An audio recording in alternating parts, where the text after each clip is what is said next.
When work changes, how AI forces a new economic model. For most of human history, survival has followed a simple rule.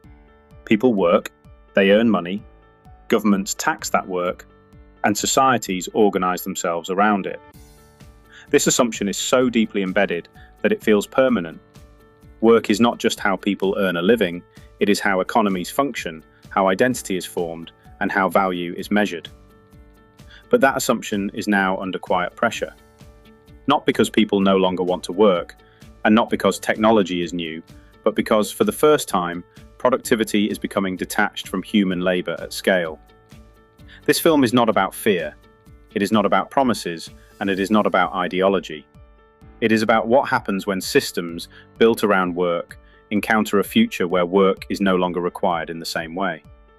For centuries, economic output depended directly on human effort. More workers meant more output. Fewer workers meant less. Farming required hands. Factories required bodies. Offices required people to sit, calculate, organize, and decide.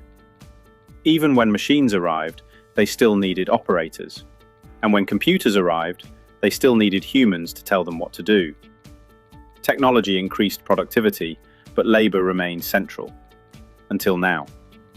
Artificial intelligence does not simply automate muscle or repetition.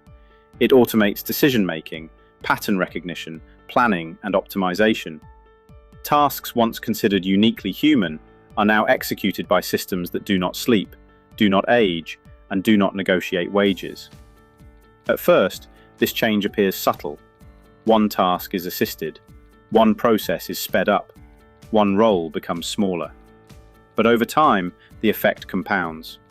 Fewer people are needed to produce the same output, and eventually, fewer people are needed to produce more output than ever before. This distinction matters, because unemployment is not the same as irrelevance. In previous technological shifts, displaced workers eventually found new roles, often in entirely new industries. But those transitions worked because new labor was still required. The system still needed people. Artificial intelligence introduces a different condition. It does not merely replace jobs, it reduces the total demand for human labor. A company can now grow without hiring. A service can scale without staff. A system can optimize itself without supervision. Productivity rises, while employment remains flat or declines. This creates a paradox. Economic value continues to be created, but fewer people participate in creating it. At this point, many discussions become emotional. Some imagine mass unemployment, others imagine universal abundance. But neither extreme explains how economies actually function. Because economies do not require people to work, they require people to consume. Governments do not need citizens to be employed, they need taxable economic activity. And businesses do not need people to work, they need customers. This is where the real tension begins. Consider the role of the Treasury. A government's income comes from taxation on wages, profits, consumption, property, and transactions.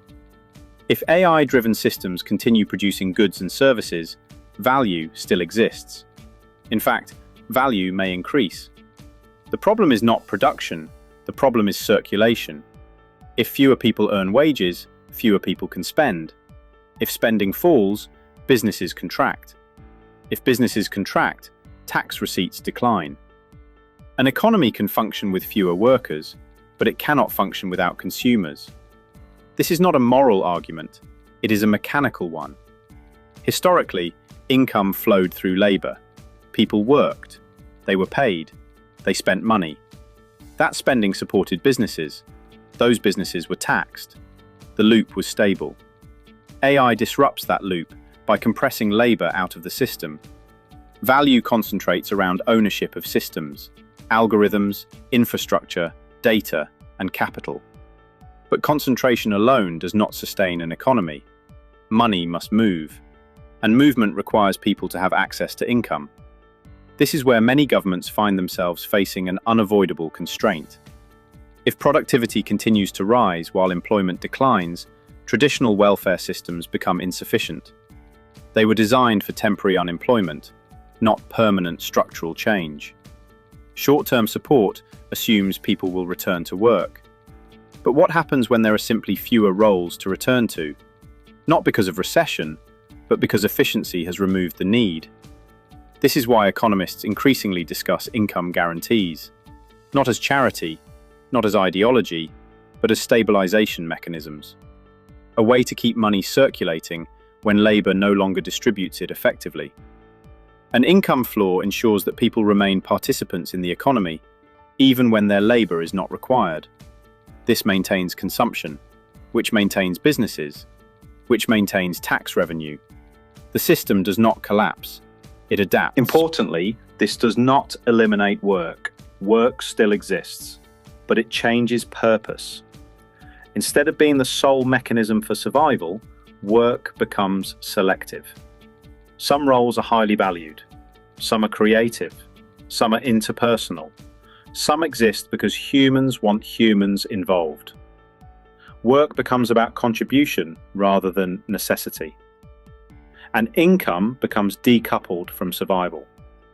This shift feels uncomfortable because it challenges deeply held beliefs. Many societies equate work with worth. They treat income as proof of effort. But history shows that economic structures change long before cultural attitudes catch up. Agricultural societies valued land. Industrial societies valued labor. Information societies valued knowledge. An AI-driven society values systems. And systems do not require everyone. This does not mean people become irrelevant. It means belonging must be redefined. When survival is no longer organized around labor, societies must answer new questions. How do people find purpose? How do they contribute? How do they belong? These are not economic questions, they are human ones. The future, then, is not a world without work.